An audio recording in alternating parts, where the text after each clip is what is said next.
Hello there, everybody. So, if you follow my channel, you might have noticed that I had quite a few studies from the Austrian composer Alois Wotawa lately. It's been 4 or 5 of them, and here comes another one because he's very, very brilliant, and I really like his work. So, and this is about 75 years old, this one, which normally is the case when you look at chess puzzles and studies. Anyway, white to win. Here we are to move also. We have 2 pawns ready to promote. But of course, this one is hanging, and black will do everything he can to stop this.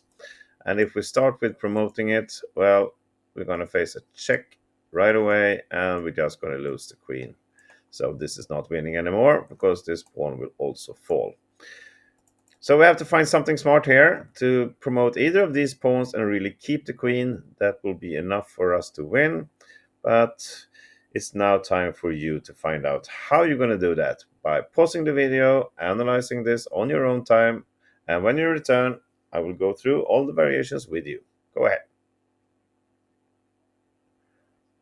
Here we go. Welcome back. So, did you find anything nice? Well, we looked at this already. If we promote, we don't want to get checked on the 8th rank. What if we just move away the king from the 8th rank? So this is not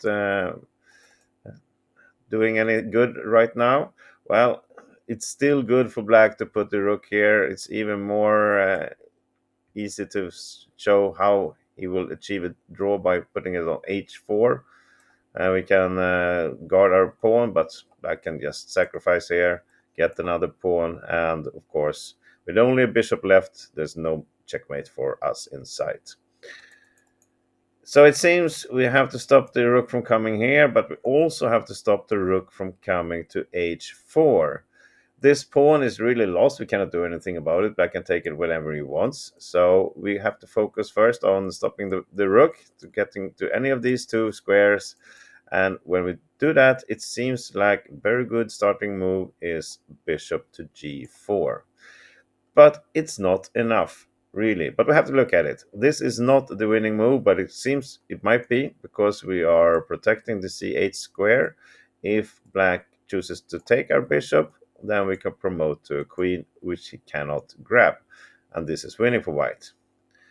The problem is that after bishop g4, he doesn't have to take it. He can start checking instead. And that's exactly what he will do. Rook to e4 check. The king must go somewhere. It looks maybe that we can sacrifice our bishop here.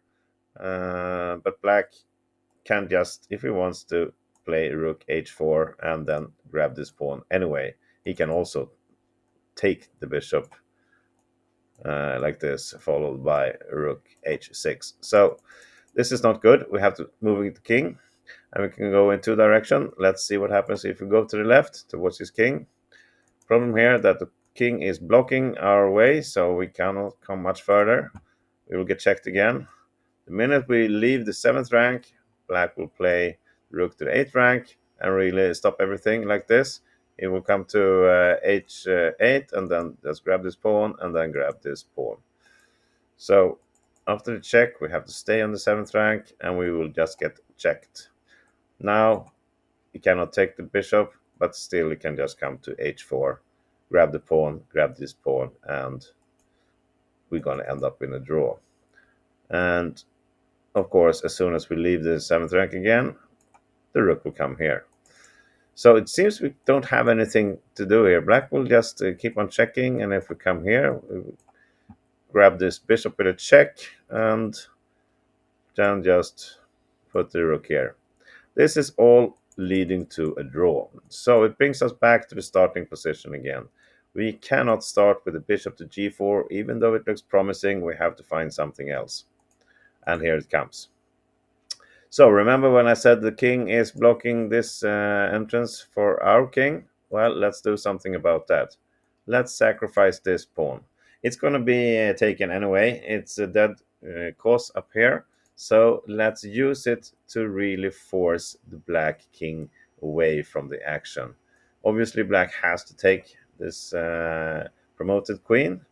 And now we can play bishop g4 with the same idea. We're blocking the c8 square. Black cannot take the bishop due to our pawn getting promoted. And now if we start checking, it will be the same if we go in this direction, but there's a totally different situation here now. So we will go to the left. King d7. Here comes another check. Of course, again, if we move up, black will play the rook to the 8th rank and save the draw. But we have another plan after the rook comes to d4.